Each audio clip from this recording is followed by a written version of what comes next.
Hello, ici Mitsutome, donc on se retrouve. Donc les deux dernières fanfictions, je dirais sans doute ce soir ou demain ou un autre jour parce que si je fais toutes plein de fanfictions, donc si j'en fais 4 comme ça, ça va être un peu bizarre. Donc voilà, donc les deux autres ici qui s'appellent Diabolic Lovers différentes et le monde de Fujiki. Fujiki, donc ouais, celle-là, elle m'intéresserait bien. Ouais, bon.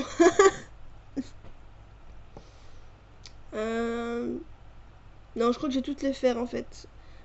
Et voilà, donc je pense quand même que je vais toutes les faire. Donc chapitre 1, une rencontre inévitable. Donc c'est de Anne Laure Otaku.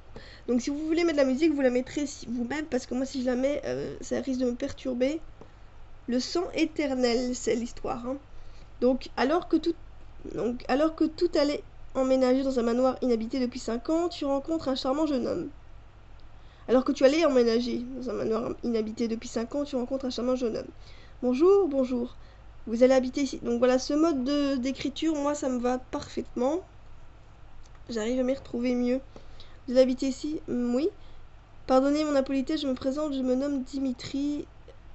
Et vous, charmante demoiselle, te dit-il en embrassant sa main. Eh bien, je m'appelle Matsuri Kuran. Oula, une référence au Vampire Knight. Peut-être pas, hein, mais bon, pour moi, oui. Ah, c'est Vampire Knight? Le sang éternel, peut-être. Ah oui, peut-être, le sang éternel, c'est peut-être pour dire qu'il y a un sang, le sang des couronnes qui coule, et le sang des couronnes, à force qu'ils aient des enfants comme ça, dans chaque génération, c'est éternel, quoi. Ce qui veut dire que ce serait telle la fille des couronnes. Quelque chose ne va pas? Non, je rêvassais. D'ailleurs, pendant que j'y pense, voulez-vous que je vous aide à porter tous ces cartons?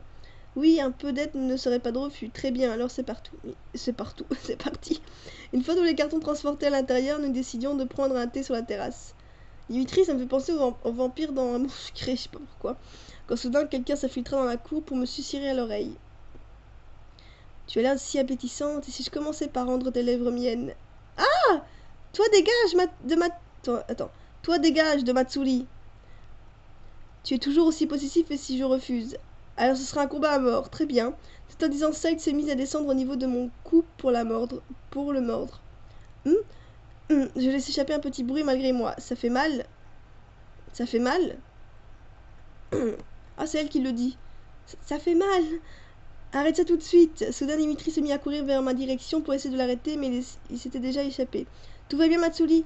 Dimitri, c'est bien toi? Oui, c'est bien moi, tu n'as plus rien à craindre. Soudain, ma vue commençait à se brouiller et la voix de Dimitri me semblait si lointaine. Matsuri!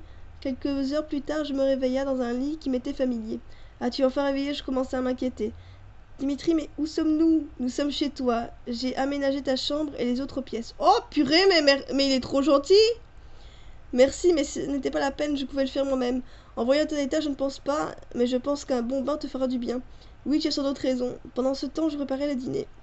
Merci de prendre soin de moi. Eh bien, avant que tu te baignes, il faut que je te dise quelque chose. Oula. Quoi donc? Eh bien, tu vois, je ne suis pas venue par hasard devant ce manoir, c'était pour vérifier que tu étais bien installé.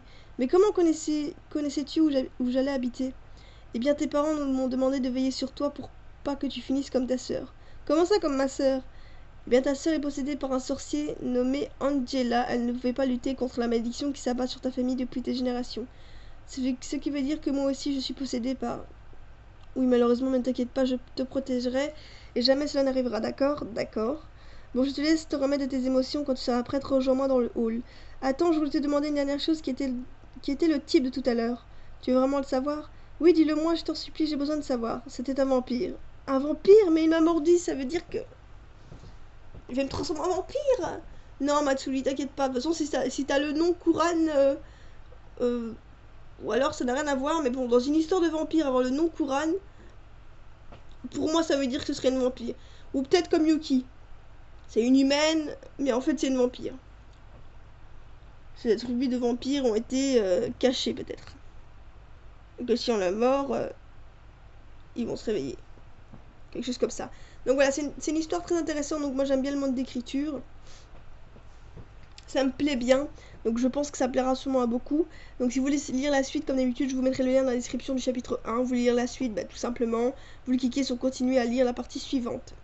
Il faut un compte normalement, ce serait mieux. Donc voilà, donc j'espère que cela vous aura plu. Et je vous retrouve pour une autre lecture d'un autre chapitre. Sur ce, je vous dis à plus et à la prochaine, pour une prochaine vidéo. Bye bye!